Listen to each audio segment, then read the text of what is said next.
Hi everyone, Gale here. Let's talk about what the hell is going on with house prices right now. Is it inevitable they're going to crash soon?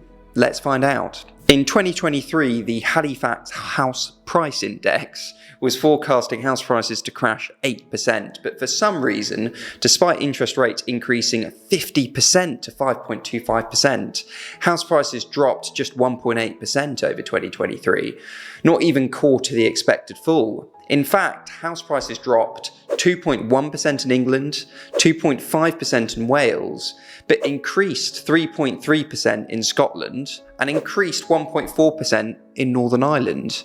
Now, in 2024, Halifax is forecasting up to a 4% drop in house prices. So what are we supposed to believe here? Because over the last decade, all that seems to have happened is every house price forecast has been wrong. So in this video, we're going to take analysis into our own hands. I'm going to take you through the key things that will affect if house prices crash or not. They are 1. Interest rates, 2. Inflation, 3. Demand from buyers, 4. Affordability of people's rent and mortgages, 5. Mortgage arrears and repossession rates, and finally 6. The supply of properties coming to the market. But why the hell should you listen to me? Well, I've spent my life since 2012 building a UK-wide home buying company, estate agent, and my own personal property portfolio. So not only does that give me the inside scoop and access to information you probably don't have, but quite literally, reading the market correctly is essential to mine and my client success. So let's get into it. Interest rates.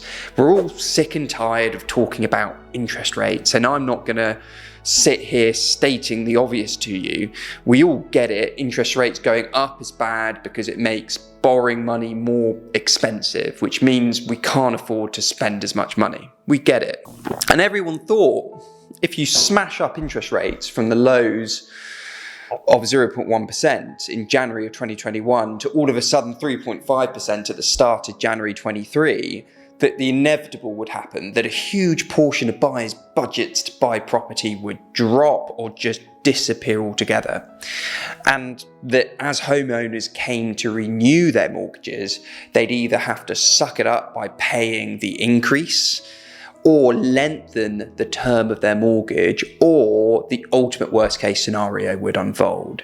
You'd have loads of people needing to sell at the worst possible time when the market of buyers has shrunk. And what happens when you increase the supply of properties coming to the market from sellers that can't afford to keep their homes, whilst simultaneously decreasing the buyers' budgets to purchase their properties? Prices drop. And to be fair, that is what has happened and why house prices dropped 1.8% last year, just not the expected 8% drop.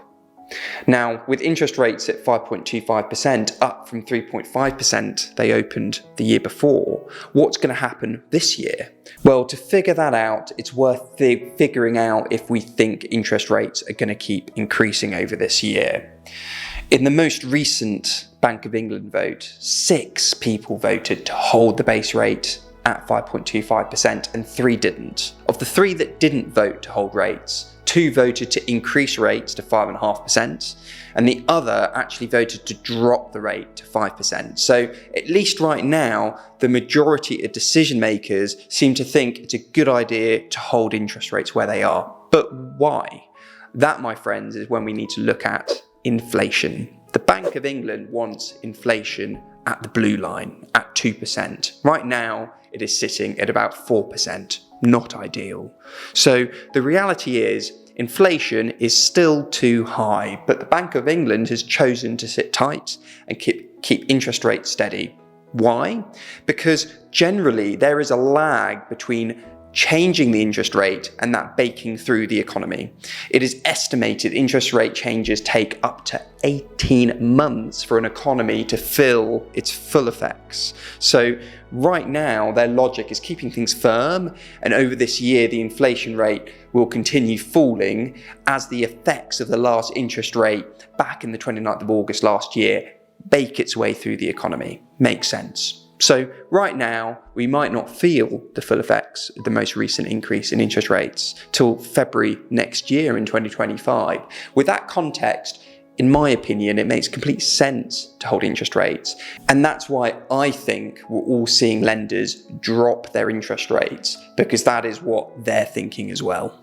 But also, it means we've not yet felt the full negative effects of the current high interest rates and what effect they're going to have as they bake their way through the economy through this year and into next. Importantly, how it might affect the most important thing, the demand from buyers. If interest rates are high, surely it means demand from buyers drops. Well, yes and no. All interest rates do is lower people's affordability. So someone that could have afforded 200k with a mortgage at 1.5% can now only afford a £145,000 mortgage at a 4.5% interest rate, a whopping 55 grand difference. But let's see what the data actually shows.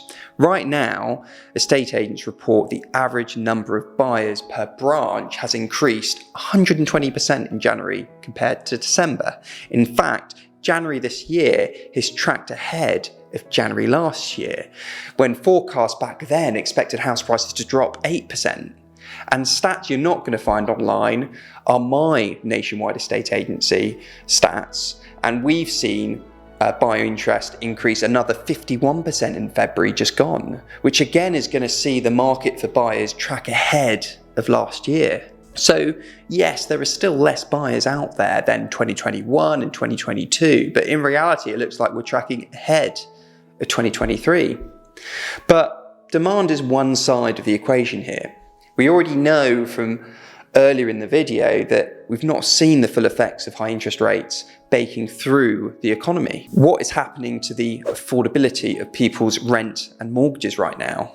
This is where things get interesting and alarming, and where we potentially start to see the beginnings of a real problem. Although demand is clearly increasing amongst buyers out there, when we look at the amount of adults reporting it very or somewhat difficult to pay their rent or mortgage, although you can see it has been fluctuating up and down, the trend has been increasing overall. What's the danger of this? Well, the danger is that leads to people defaulting on their rent or mortgages. And there is a way we can look at if that's happening or not. We can see here, clear as day, the volume of people falling short on their mortgage arrears has been increasing steadily quarter by quarter since Q4 of 2022. The question is, will this keep increasing based on what you and I have gone through in this video so far? It seems quite likely, doesn't it? And that ultimately affects repossession rates, which, looking at this graph, we can see is trending upwards as well, but interestingly, nowhere near as sharply as the mortgage arrears have been increasing. The reason being, there is quite a large lag between being in arrears and eventually being repossessed. You actually have to be in 3 months of arrears before repossession proceedings can begin, and typically, proceedings can realistically take anywhere from 5 to 12 months thereafter. So in reality, that sharp increase in mortgage arrears could very possibly, most likely, lead to far higher repossession rates towards the end of this year, entering next. So how is this all affecting the supply of properties coming to the market right now? We talked about demand for property increasing, but what's happening to the supply of properties coming to the market? Because that plays a massive factor on house prices as well. With people's affordability tightening and arrears defaults increasing, the theory is that it's going to lead to more and more people needing to sell. Has that happened yet?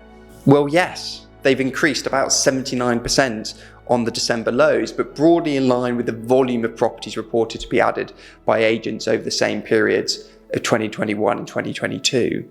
Where things get interesting is when you look at overall stock levels of property on the market. And that's where you start to see a truer picture of the balance between demand and supply beginning to shift. The overall volume of property on the market has been increasing over 2022, 2023, and now 2024, because there is an increasing in properties coming to the market relative to buyers entering the market. There is essentially a surplus that's being built up. More sellers are coming to the market than buyers overall, but this is all happening at a slow rate. So with everything we've gone through together in this video, why do you think house prices haven't crashed? Comment below, start a debate. I know you want to. There is one key thing that makes that very logical thought of house prices crashing very difficult to actually happen in reality. And that is this: we're just not building enough homes. Every government, both Labour and Conservative, have failed miserably at it. The economics of this are simple. People need a roof over their heads. And if we're building consistently less than the volume of the population growing, then in reality, that's on its own is going to prop up house prices, because we are forever strangling the supply of property.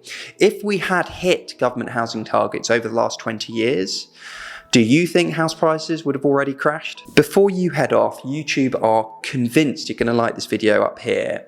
And before you click on it, subscribe to see more of me. See you up here.